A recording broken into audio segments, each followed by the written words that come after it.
It is Monday, May 13th, 2024. This is another edition of Baseball Today, presented to you by our friends over at Factor. Don't forget to get your Factor question of the weekend by Thursday so we can use it on Friday and make you world famous by next weekend. That is my man, Trevor Plouffe. I am Chris Rose, producer Dan along for the ride as well. Hope everybody out there had an outstanding Mother's Day and treated that someone special in your life like the queen that she is, Plouffe. Yeah, me and you both love our wives very much. Both love, all the moms out there. So it was a beautiful weekend for me. I let Olivia do her thing in the morning. She went and played tennis, got some brunch with the girls. Then we all got together and had a good time. I love celebrating Mother's Day. It's fantastic. Yeah, I can't tell you how many times Michelle said, "Oh, this is the best day ever," which was interesting because she barely talked to us. So I don't know exactly what that means. Isn't that funny? Right. I figured she was like, "This was the best day ever." I was like, "Well, the only time we actually talked with you was at dinner when we all went out." She's like, "Might be onto something. Might That's be it. onto something." All right, another fun-filled weekend of baseball, which included the New York Yankees winning a series down at the Trop on Sunday. They hammered 5 homers, and that included the first one ever for Jahmai Jones. This was a big one for him, not just because it was number one, because of the day it fell on the calendar. I lost my dad coming into high school freshman year, so kind of going through that. She had to take a lot of different things on to keep everything as normal as it could be. So, without her, I wouldn't be here for sure. So, what did she text you? She just said, "I'm so happy for you. The fact that you did it on Mother's Day is special, and again, can't wait for a phone call later." So.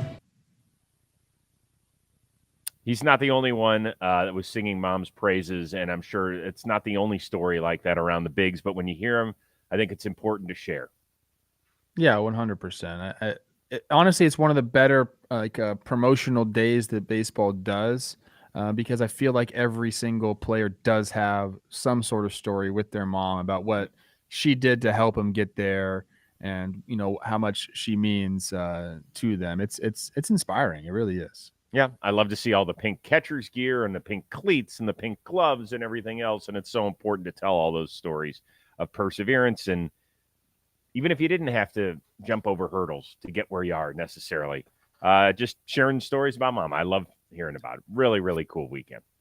All right, let's get to it. AL Central shaping up to be a very interesting division. We had the continued dominance of your Twins, who won their 6th straight series. Seth Lugo, a career-high 12 strikeouts, 1 run in 8 innings as the Royals took care of the Angels in a series out in Anaheim. Cleveland, meanwhile, fell 3 of 4 on the south side of Chicago. Detroit still holding strong. So right now, the standings, you got Cleveland up a half game on both the Twins and the Royals, 4.5 up on Detroit. We're now officially a quarter of the way through the season. Who is the team to beat in this most surprising division? I feel like you're setting me up for this question right now. I'm going to give my legit answer. This is not biased. I really believe it is the Minnesota Twins. And I think right now the general baseball feeling of the Twins is, they're just streaky. They're on a hot streak. They started the year off very cold. They weren't hitting with runners in scoring position, but that wasn't really the team that I think that they are. I don't think they're like this good either. 17 of 20, I believe they've won. I think they are more consistent and will prove to be more consistent than that throughout the year. But if I'm looking at Royals, Guardians, Twins, I think the Twins have the most complete roster. I think, offensively, up and down, I think they have the most threats in the lineup. I think their pitching staff, their starters can hang with those other 3 teams, and I think they have the best bullpen of those 2 teams, although Cleveland's bullpen has been really good too. So I'm going to go with the Twins. I think they don't have some holes that, like the Guardians offensively have some holes. The Royals offensively has some holes. I think they're more relying on a few guys, whereas the Twins can kind of spread that offensive firepower out throughout the lineups, which will eventually lead to more consistent type style of baseball. So I'll go with the Twins. I really do think they have the team to beat here, Chris. Yeah, at the beginning of the year, I actually picked the Tigers to win the division. I thought that Tariq Skubal, he was my AL Cy Young Award winner. He's very much in that conversation. They just haven't grown up enough and matured enough offensively, in my opinion, which is kind of surprising. As of last week, Torkelson hadn't even hit a homer. I don't know if he got one. He did get one over the weekend. Yeah, his first one, yeah. Yeah. So, he's a guy who the second half of last year that I thought was going to be able to carry that that maturation and development into 2024. It doesn't mean that it can't happen. It just means that through 6 weeks, basically, it has not happened so far. So let's focus on the other three teams. Cleveland's bullpen hasn't been pretty good. It's the main reason it has, gotten off to the start that it has, because the starting pitching has been horrific, right? You lose Bieber, and Gavin Williams hasn't thrown a pitch all year. And they're not, I think the Washington Nationals are the only team that logged fewer innings from its starters or something like that. So they're not getting deep into games. And with Quan out now, that offense is just sputtering, right? It's Ramirez, it's Naylor, it's David Fry, and that's been pretty much it. So that leaves you with two other teams. So I'm going to put the Guardians off to the side. I don't think they're the team to beat. I do think they'll stick in it, but I don't think they're the team to beat. So it's down to Kansas City and Minnesota for me. Kansas City is fascinating, right? We all knew that Seth Lugo and Michael Wacha were going to provide innings. Now, Wacha has not been that good. Seth Lugo, I mean, if we were going to have the All-Star game tomorrow, he might be the American League starter. He has been that good. Now, this was his first big-time strikeout game yesterday against the Angels, but he has been so on point and given them more than just innings. He's given them dominant innings, and he has been great. They have a superstar in Bobby Witt. They have a couple other guys who have done it, but you're right. The length of their lineup is just not that good. Now, I am surprised that Minnesota has won 85% of its last 20 games on the schedule without Royce Lewis. I thought he was an MVP candidate coming into the year, and he gets hurt on day one.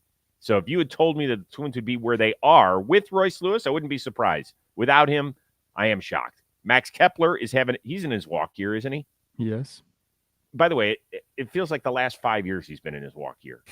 No, they got him under contract. He's been there for a while. They had some options on him, which they could have released him at points. People were calling for it at points. He's been their best overall hitter, I think, this year. Well, Jeffers probably, and then him. That's the thing. Jeffers has been absolutely unbelievable, crushing the ball. And Carlos Santana homered in 3 straight games, and he's got like 7 or 8 in the last 2 weeks or whatever it is. So that is the team to beat. I don't think they'll run away and hide, because I think at some point the offense, as good as it's been over the last month, will slow down a bit. And we'll see if other parts of their team can pick up the slack. Yeah. So are you saying they are the team to beat? I am. Yeah, I think so too. I just think that they're the most complete roster as of right now. Mm-hmm. I think that's fair. Yeah. More importantly, what do we think of the Guardians City Connect uniforms?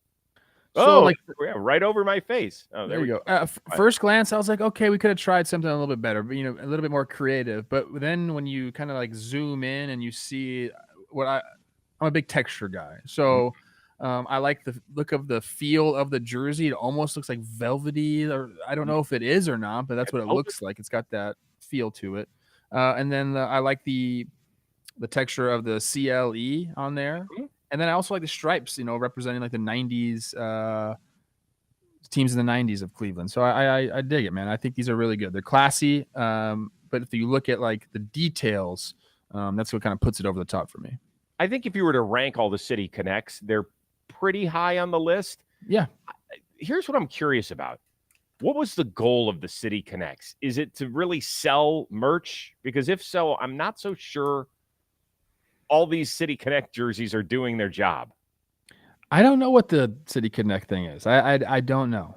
I think this will be a very good seller, just because people from Cleveland are very proud to be from Cleveland. Yeah. So this is like perfect for them. Let me just get this out there as a native Clevelander and somebody who did not mind the name change. For all you people who are like, nope, sucks, doesn't have Chief Wahoo. Stop. They were never going to put Chief Wahoo back on there. You can call it whatever you want in your little mind. Fine. If you're really pissed. Like, I've met one person since they changed their name who lost interest in the franchise because they changed their name from the Indians to the Guardians. And I turned to him and I said, so you root for a nickname instead of the people in the uniform, right? I just want to get this straight. He's like, well, I didn't like the reason they changed that. You got it. Don't worry. You know what I'm going to go do tonight? I'm going to go watch my favorite baseball team, because I don't give a shit. You could call them the Cleveland assholes for all I care. It's all Christopher Columbus's fault. Like, why are we still, listening to that guy? He was a horrible person. He didn't even go where he wanted to go. He thought he was in India. Like, this guy's an idiot. I'm over Christopher Columbus, big time. Very good. Very good. Let's move on to the biggest individual game of the weekend.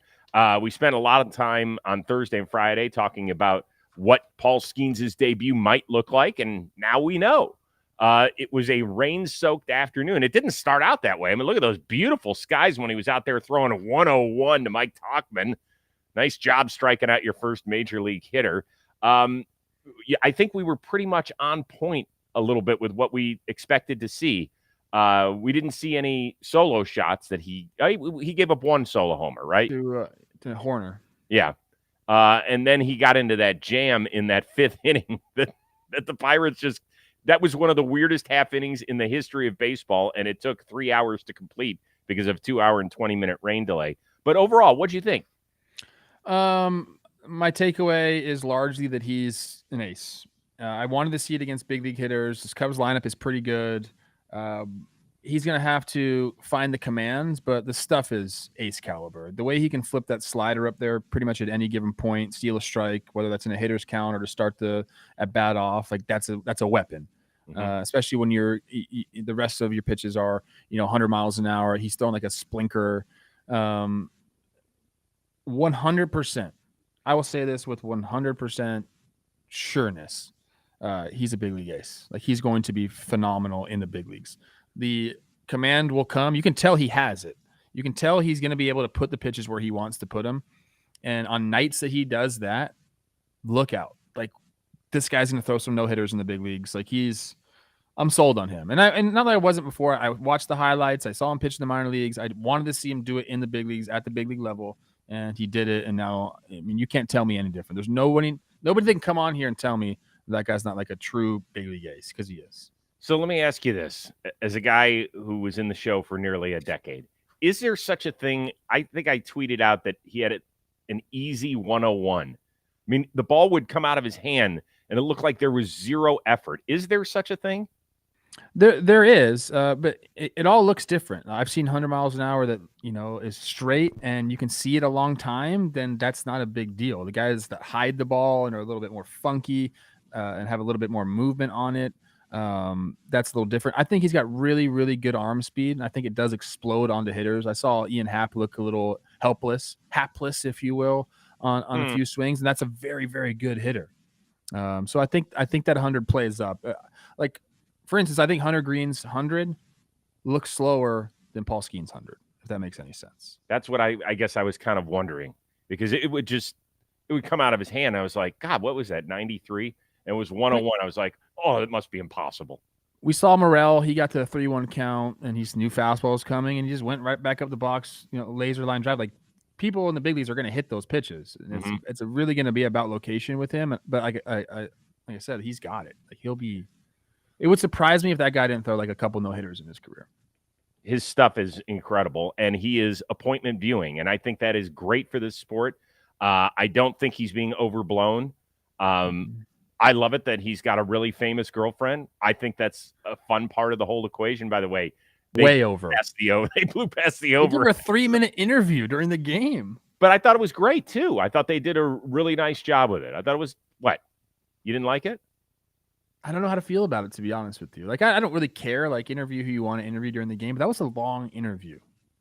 Like, that was 3 minutes during the middle of the game. They don't do that for like anybody. She's pretty famous. I know she's famous, obviously, and he's pretty important in terms of the development of the Pittsburgh Pirates. Do you think he likes that though?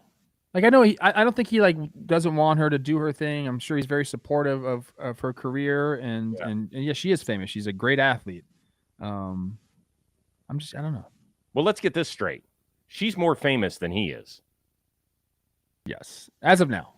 As of now, she is more famous than he is. Yeah. And so that's. But we don't just interview famous people all the time. Did Vanessa Hudgens get interviewed? Vanessa Hudgens is more famous than Livy Dunn. Did she get interviewed for 3 minutes? No, but I've told you that, and this is nothing against Cole. He's not. Paul Skenes, right? And that's not a shit. He'll be the first one to tell you that. Okay, did Kate Upton get interviewed like that when she was at Justin Verlander's games? The camera was constantly on Kate Upton. Constantly. I guess they did have the funny story. They were napping when he got the call. Napping. That's what I was thinking. I was like, okay, good afternoon. I think he's great. I'm rooting for him. I'm rooting for him every time he takes the mound, unless he's facing my team. I just want to see dominance. How soon before he is a top 10 pitcher in this league? Is it possible by the end of the year he could be there? Top 10 pitcher. I don't know. Yeah, like he 100% has the stuff to be that. Like he might already be there, Chris. Now I want to see results, and you have to do it right. But like the stuff that he has is hard to match. Right. Well, we talk about shiny new toys on this show, right? Like Jackson Holliday. We were so excited to see him. I remember a few years ago, I think it was Jared Kelenic, who I was like, that dude is a major leaguer. Remember, I was talking about his strut to the plate, and I was like, dude, I'm going to be shocked if he's not a star. And what happened? He struggles. He gets sent down. He gets injured. He gets traded again. And he's in his third home already. So as much as I want to blow this whole thing up, I do think that we're on the right track with him. I do too. It feels different. Does feel different. I'd be curious to find out why people would root against him, other than he's in your division. Like that I get. Like, why would you root against Paul Skenes? I don't know. I don't know him as a person. I don't know. Like, I really don't even know his personality. I know he's like a hard worker. Like his, I don't know. I don't really know him yet. I'm actually looking forward to like seeing more of him being interviewed, and maybe I don't know if he went on the broadcast on Sunday or not, but I'd like to see him answer some questions during the game. I'd like to see some of his personality and stuff like that. Yeah, he's pretty calm. I did see a little bit with McAfee the time he joined him, because McAfee does a show in Indianapolis, which was where Skenes was pitching until he got the call up. Yeah, he's not overly gregarious. He's not super funny. Maybe that will develop over time, but as of right now, he still seems more like a college kid than anything else. And that's okay. Nothing wrong with that part. Well, he's in the show now. He is in the show, and he is here to stay. Yes. All right, we want to thank our friends over at SeatGeek for sponsoring today's edition of Baseball Today. Of course, baseball, we are full-fledged back, and SeatGeek is hooking you up with a new special offer. Everyone can use Today 10 for 10% off any tickets on SeatGeek, whether you're a brand-new customer or you're a returning customer as well. Baseball season officially here. You also have artists like Drake and Bad Bunny. They're all on tour. You already know that SeatGeek is the best place to get tickets. So no matter how many times you bought tickets using SeatGeek before, Today 10 is going to get 10% off your next order. So take that phone that you've got, download the app if you haven't already, or open the SeatGeek app if you've already used it before, and add the code TODAY10, that is TODAY10, to your account. What in the world are you waiting for? Do it now, because this offer is only available for a limited time. The code is TODAY10 for 10% off your next order. We'll see you at a ball game, a concert, a festival somewhere near you. All right. Curious about this. Do you feel better for the Colorado Rockies winning their first series of the year, a sweep no less, at the hands of the defending World Series champion Texas Rangers, or feel worse for the Braves, who lost a combined no-hitter with 2 outs in the ninth on Saturday on a J.D. Martinez home run off of Raisel Iglesias? I don't feel bad for the Braves whatsoever. So that's completely not in question for me. So I'll go with Colorado winning their first series. I mean, this is a team that I believe was trailing in every single game. I think 29 straight games. So up until May 3rd, they trailed in every single freaking game, Chris. That's insane. That's insane. And now they won 4 in a row. They beat San Francisco the last game on Thursday. Then they swept the Rangers, like you said. The Rangers came in third most runs in baseball. And now they held them to 2 runs, 3 runs, 1 run. In Colorado, one of the best offensive teams in all of baseball. They did it, and they did it with a bunch of good defensive plays. If you went over the defensive highlights just from yesterday's game, there's like 7 or 8 plays that you could watch, and to me, that's a lot of fun. And for a team that struggled mightily to open up the season, to get a sweep in front of the home crowd, I dig it. I'm in. Yeah, it's the reason I'm wearing my Rockies cap, not only because purple was my favorite color as a kid, but it's also very cool, and there haven't been a ton of times where I could actually rep the Rockies in a positive light. So we're going to do that. It's awesome. On Saturday night when I was watching the game, and I heard them say this is their first series win of the year, I was like I had to double check it. I couldn't believe it.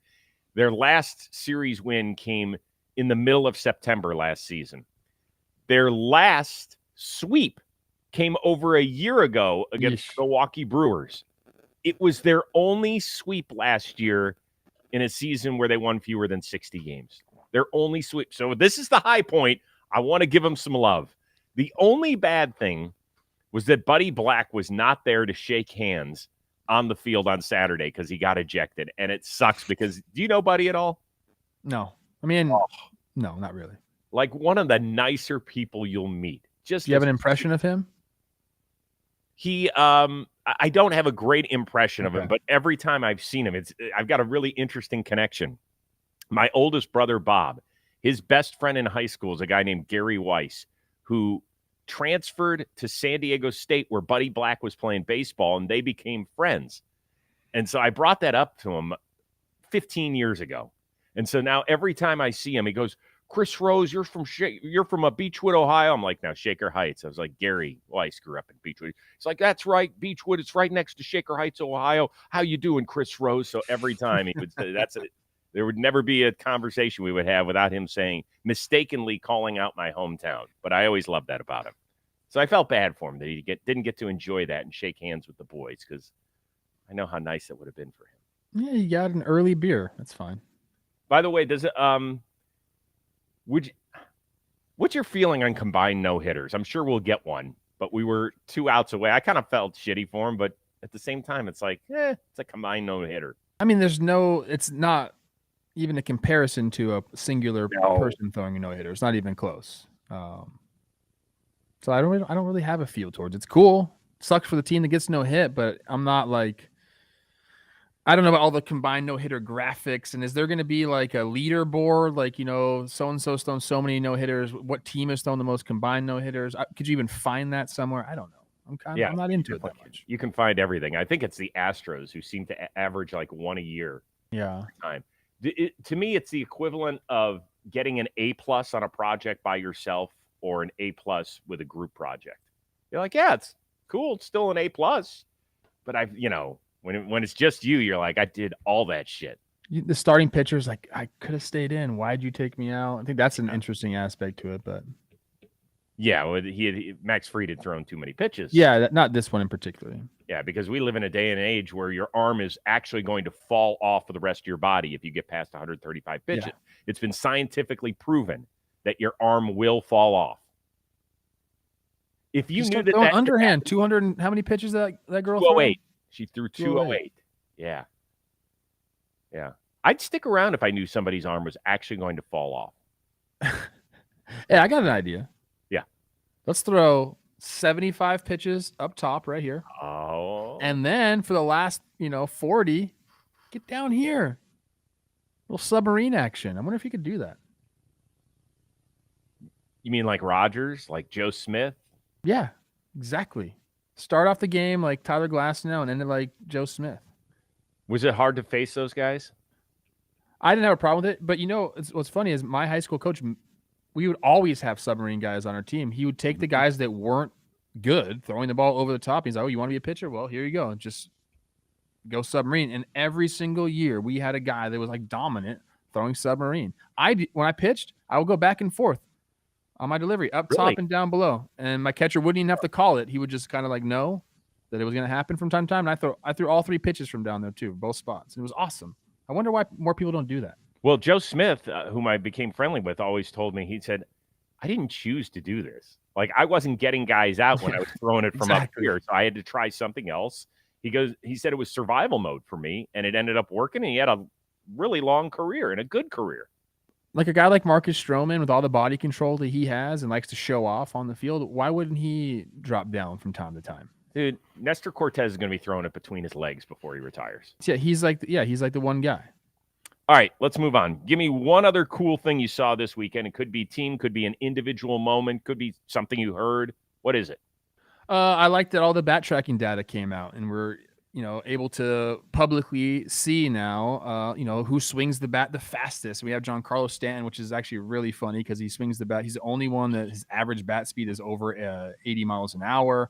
And there's no coincidence that he hits the ball very, very hard. But what's funny is you have this, and it doesn't tell the whole story because you know who the two slowest swingers are in the league?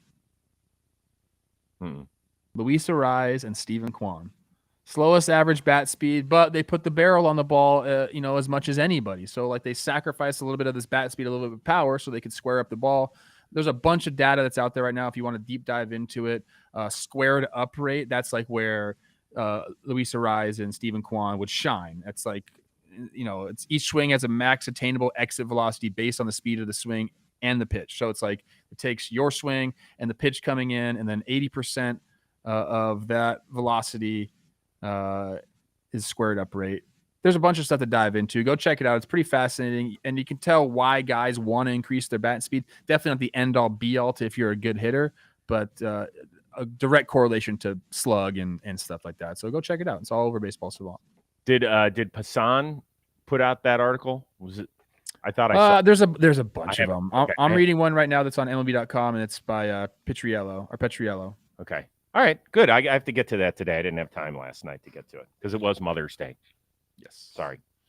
For me, I thought it was a little clickbaity at first. I saw a headline that said something to the equivalent of, Alex Cora said he's never seen this in 14 years of playing and all the years of coaching and managing. I was like, boy, what is this about? Like, it's going to be something stupid. And then I read it, and I was like, I don't think I've seen this either. And it had to deal with Connor Wong, who's had a great, great year at the plate. Behind the plate, it's been a little bit of a struggle, but he got the first out of the game when he nailed C.J. Abrams stealing the base. And then he also got the last out of the game when he nailed pinch runner Jacob Young. So he recorded the first and the 27th outs of the game via throwing somebody out, stealing a base. And this is really big because the Nats are among the league leaders in stealing. They were down 3-2. They put in a pinch runner that they thought could get in scoring position. And Wong had come into the game just 1 for 15 in throwing out would-be base stealers. Now, I know a lot of that is obviously on his pitchers, but even he had said, I'm just not throwing the ball the way I want to. He got 2 of 4 guys on Sunday, including the first out and the 27th out, which is kind of cool. That's amazing. I mean, I've never seen anything like that. When you end the game on an out on the base pass, it's like, whoa, what just happened? Right. You just don't see it too often. That's really cool. And, he's had a great year offensively. Great year. He's like the afterthought in the Mookie trade, Verdugo and Jeter Downs and whatever. He's been great. He's been great. He has been phenomenal. I know the Guardians couldn't get him out in the 7 games they played him. All right, last thing before we get out of here. Better visual from the weekend. Orioles owner David Rubenstein running the splash zone on Friday night. He got out there and he hung with the fans. And when they get the extra base hits, he was hosing all the fans down, which was really, really cool to see. Let's see it. Come on, David. Get on down there. Take your Let's go. I know you're the owner, but this is a timed show here. People got stuff to do. Get going. Here we go. We'll see him. And splash zone me. There you go. That's cool. All right, but was that cooler than Oli Marmol, who after winning his second challenge of the day, went after Alan Porter? He and Daniel Descalso, the bench coach, both got thrown out, but this was a big-time face-to-face finger-pointing ejection, which was a better visual. Definitely the Orioles owner going out there with the fans. I mean, what a change of ownership for Baltimore. Like, how stoked are you if you're an Orioles fan? You went from one side of the spectrum to the other, at least so it seems that way right now. So I love that. This Oli Marmol ejection, like, it's great. Alan Porter's the first guy that ever threw me out in a game. I got thrown out twice in the minor leagues. He was the first one. So I've chopped it up with Al before. I actually really like him. But this is a little too late. He's trying to fire the team up here.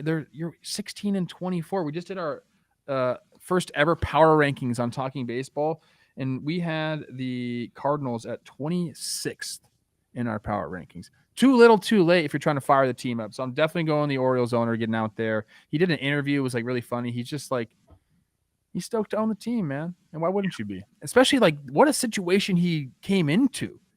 Like, has a team ever been sold in a window like this with so much promise? Like, usually you buy a team and you got some work to do, a la Steve Cohen. But here, this is easy for him. So it's easy for him if he puts the money, which all signs. He doesn't even have to put any money right now. They're all young kids. Yeah, but he's going to have to start. I think signing a few of those guys and spending a bit Great more problem money. to have. Yes, but it's one thing they have not done throughout this entire rebuild is go get a stud, right? They've traded for Corbin Burns. They gave Craig Kimbrell a little bit of money for this year only, really. Maybe there's a second year. Maybe there's an option. But they just haven't. They haven't increased their payroll a ton. So that's when people will start. If he doesn't do it, then people are going to be like, okay, the splash thing was cute. Like having a David Rubenstein bobblehead, cute. But make sure you spend your money, which I think he will. He's a lifelong Orioles fan. This matters to him. He's accomplished so much in this world. I think to be able to bring a championship back to the Charm City would be remarkable. And how many of the 30 owners do you think would have stood out in the splash zone and done that? Cohen? Middleton from the Phillies for sure. Yes. Maybe like 5 or 6, probably. Maybe. Well, it's crazy though. It's so easy to get good press, dude. If you're an owner, it's so easy to get good press. Go buy a section of beer, dude. That's all you got to do. Exactly. On a given night, like once a homestand, you walk down to the section, beer's on me. Y'all get one brew. Have them all come down. I mean, it's just sit in the section with the fans for a game. Have a hot dog. Act like a normal person. Well, that's the hard thing for these dudes. They don't know how to act. Okay, act like a normal person is what I said. You just have to act. But he has played the part so far. He really has done a good job. Yeah, it's still new and fresh to him, so that helps. Yep. Okay. Excited. That'll do. Wow, this half hour plus flew by today. Don't forget to get your factor question of the weekend by Thursday. We got some really good ones. If we didn't pick yours last week and you want to repeat it or something similar, go for it because I had a hard time nailing it down to just one.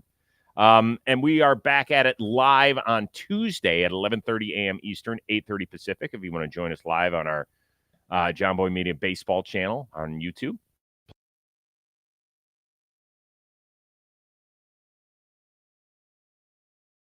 What do you mean? What happened? Yeah, I lost the audio as well. Anyway, as I was saying, for our one-of-a-kind producer, Dan Rourke, and super talented Trevor Plouffe, I am Chris Rose. We'll see you Tuesday on Baseball Today, presented to you by Factor.